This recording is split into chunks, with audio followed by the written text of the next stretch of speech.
Libanon, kemarahan Israel kepada Hizbullah picu ledakan dahsyat di Beirut.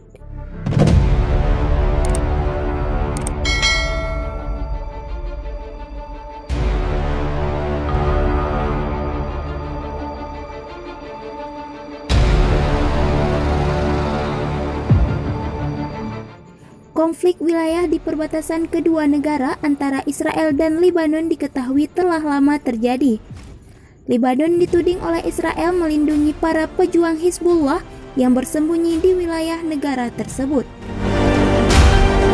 Kasus ledakan dahsyat yang terjadi di ibu kota Libanon, Beirut pada Selasa 3 Agustus 2020 kemarin juga turut menyeret nama Israel. Gara-garanya, Israel Defense Force melancarkan serangan udara ke wilayah selatan Suriah yang merupakan sekutu Lebanon. Dikutip dari Al Jazeera, Perdana Menteri Israel Benjamin Netanyahu berjanji untuk membalas semua serangan terhadap negaranya. Kita telah serang satu sel dan kini kita serang operatornya. Kita akan melakukan langkah penting untuk melindungi diri, tegasnya pada Selasa 3 Agustus 2020. Ini bukan omong kosong. Mereka sudah main-main dengan negara Israel bersama tentara di belakang mereka dan itu harus dianggap serius, imbuh Netanyahu. Menurut kantor berita Sana, helikopter Israel menyerang tentara Suriah di dekat Quneitra, namun tidak menimbulkan korban jiwa.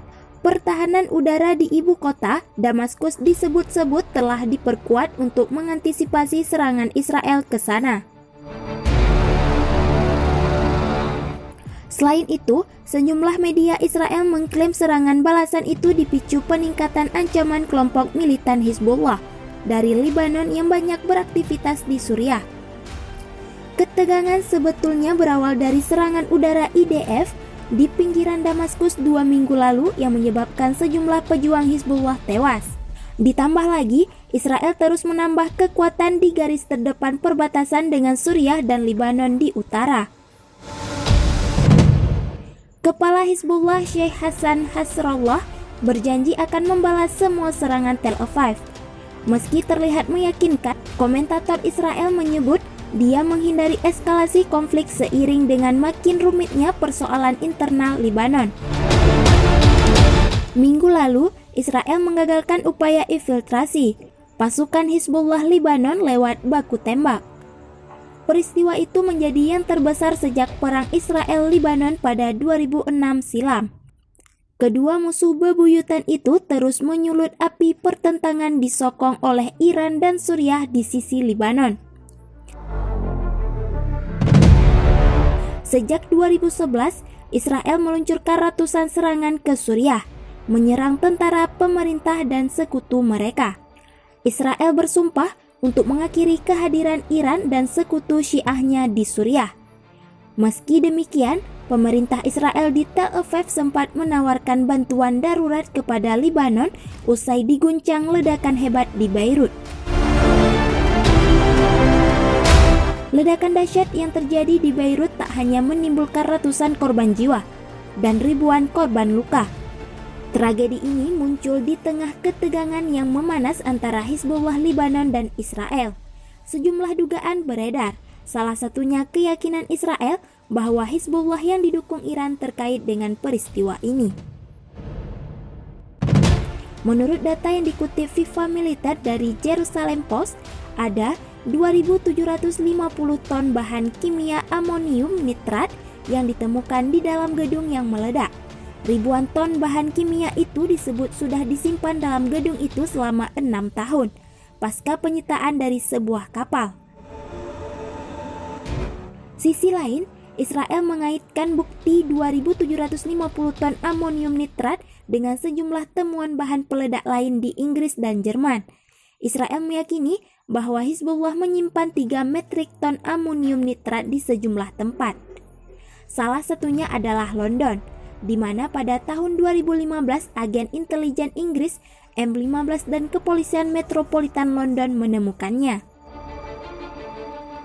Tak hanya itu, Israel juga mengorelasikan tragedi Beirut dengan penemuan ratusan kilogram bahan peledak amonium nitrat di Jerman Selatan. Gudang penyimpanan Hizbullah ditemukan awal tahun 2020 oleh otoritas keamanan Jerman. Hingga pada akhirnya, pemerintah Jerman memutuskan bahwa Hizbullah adalah organisasi terlarang lantaran terkait dengan sejumlah aksi terorisme. Bukan cuma Hizbullah, Israel juga meyakini bahwa ada peran Iran di balik peristiwa ini. Seperti halnya pada saat penemuan bahan peledak yang disimpan dalam sebuah paket es di London Barat yang ditemukan tahun lalu, menurut laporan The Telegraph dikutip Viva Militer. Taktik yang sama juga digunakan di Jerman. Pada April lalu, otoritas keamanan Jerman dibantu Badan Intelijen Israel, Mossad, menggerebek sejumlah masjid dan sejumlah rumah yang diduga adalah tempat orang-orang yang terkait dengan Hizbullah. Aksi ini digelar bersamaan dengan persemian larangan organisasi Hizbullah. Sementara itu, Inggris sudah menerapkan regulasi yang melarang seluruh bentuk aktivitas Hizbullah sejak 2019. Dalam aturannya, seorang yang terlibat dalam Hizbullah akan didakwa dengan hukuman hingga 10 tahun.